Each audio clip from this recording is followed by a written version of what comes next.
चौमू विधानसभा क्षेत्र से भाजपा ने विधायक रामलाल शर्मा को एक बार फिर मैदान में उतारा है और वो लगातार तीसरी बार मैदान में है और इस बार जीत की हैट्रिक लगाने के मूड में है। आखिर हैट्रिक लगेगी या नहीं, ये तो जनता के हाथ में है, लेकिन कांग्रेस की वादा खिलाफी को लेकर रामलाल शर्मा जनता के बीच उतर चुके हैं और स्थानीय मुद्दों के साथ विकास को लेकर मैदान में डटे हुए हैं। इन्हीं सब बातों को लेकर उनसे खास बातचीत की हमारी संवाददाता राखी सिंह ने। आइए आपको सुनवाते हैं।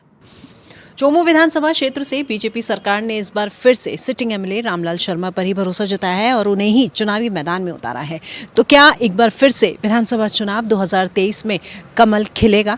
चलिए इस पर हम ज़्यादा बात करते हैं। हमारे साथ मौजूद हैं रामलाल जी, उन्हीं से बात करते हैं। सबसे पहले तो सर शुभकामनाएं आपको समाचार प्लस की तरफ से। आप सिटिंग एमएलए हैं, फिर से आप चुनाव लड़ने जा रहे हैं।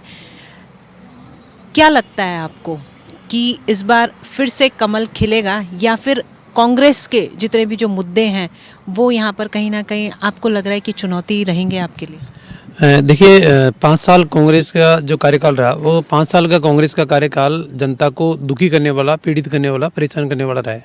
सरकार सिर्फ विज्ञापनों के अंदर दिखाई दी, सरकार सिर्फ भाषणों के अंदर दिखाई दी, सरकार सिर्फ घोषणाएं करने में दिखाई दी। सरकार 5 साल तक अपने आप को बचाने के रूप में ही दिखाई दी। जनता की जन समस्याओं के समाधान के लिए सरकार ने कोई कदम नहीं उठाया। ये बात ज़रूर है कि बड़ी बड़ी घोषणाएं की गई, लेकिन वो घोषणाएं धरातल के ऊपर नहीं उतरी। आज सरकार की एक भी योजना का असर जनता के अंदर नहीं है।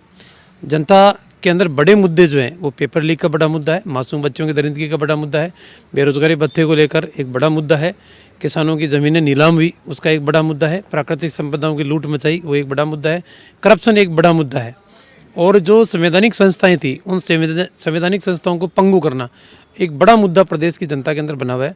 जिसके अंदर माध्यमिक शिक्षा बोर्ड ले लें, आरपीएससी ले लें या अधीनस्थ बोर्ड ले लें, ये तमाम संस्थाएं ऐसी है जिन संस्थाओं पे लोगों को पहले विश्वास हुआ करता था। आज युवा अपने आप को ठगा सा महसूस कर रहा है। मेहनत और परिश्रम करने वाला युवा बाहर है और जो पेपर लीक के माध्यम से या जिसको कहें नकल माध्यम से बिना किसी योग्यता के परीक्षा के अंदर सिलेक्ट हुआ है, तो ये बड़ा मुद्दा है।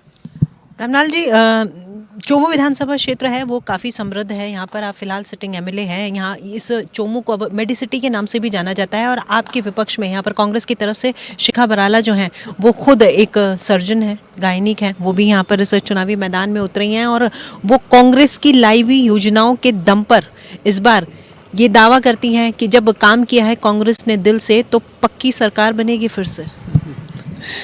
दावा तो कोई भी कर सकता है, दावे के अंदर कोई टैक्स नहीं है, दावे के अंदर कोई जीएसटी नहीं है, दावा कोई भी कर सकता है, लेकिन जो हकीकत है, जो वास्तविकता है, उस वास्तविकता से भी इनको अवगत होना चाहिए। मैं मानता हूँ कि 5 साल के अंदर कांग्रेस की सरकार राजस्थान के अंदर रही है, लेकिन जो भी उम्मीदवार कांग्रेस के है वो ये बता दे कि चौमू विधानसभा क्षेत्र के लिए एक बड़ा काम कौन सा किया है। बिसलपुर का आप वादा करके गए, बिसलपुर अब तक नहीं पहुँचा। चौमू की जनता पानी के लिए त्राही त्राही कर रही है। गोविंदगढ़ के अंदर मुख्यमंत्री जी आए थे, वो कह के गए थे कि हम मेट्रो चलाने का काम करेंगे। मेट्रो ट्रेन आज भी लोग इंतज़ार कर रहे हैं कि कब चलेगी।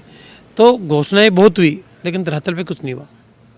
सर 5 कोणीय मुकाबला देखने को मिल रहा है। यहाँ बीजेपी भी है, कांग्रेस भी है, बसपा भी है, आरएलपी भी है और आप आम आदमी पार्टी भी है। तो आप कैसे देख रहे हैं? क्या कुछ चुनौती आपके सामने आपको इस वक्त नज़र आ रही हैं?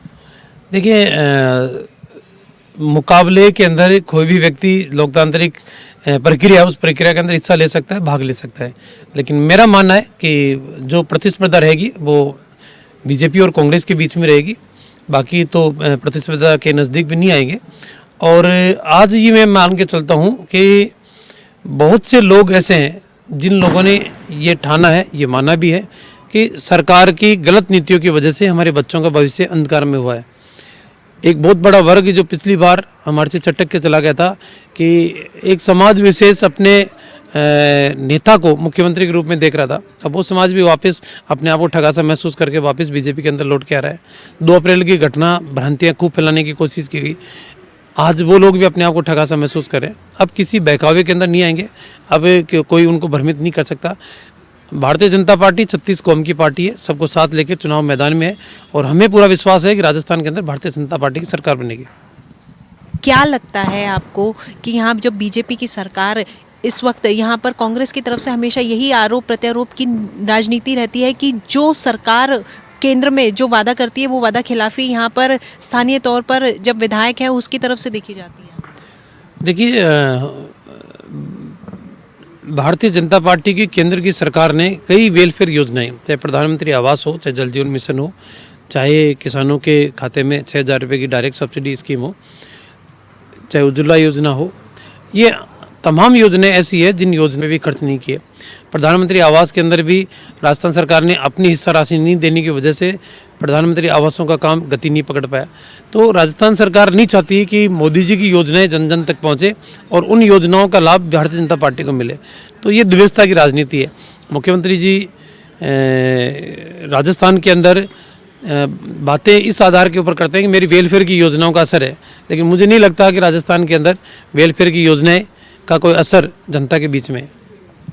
दिवाली का त्यौहार अभी अभी निकला है, त्यौहार अभी चल ही रहा है, 1-2 दिन और चलेगा और अब लोकतंत्र का बड़ा त्यौहार आ ही रहा है, तो उस त्यौहार को लेकर आप क्या कुछ मैसेज दें? निश्चित रूप से राजस्थान के अंदर दीपावली चाहे 2 दिन पहले चली गई हो, लेकिन आने वाले 3 तारीख को राजस्थान के अंदर राजस्थान की जनता दीपावली मनाएगी और वो भारतीय जनता पार्टी की जीत के जश्न के रूप में मनाएगी।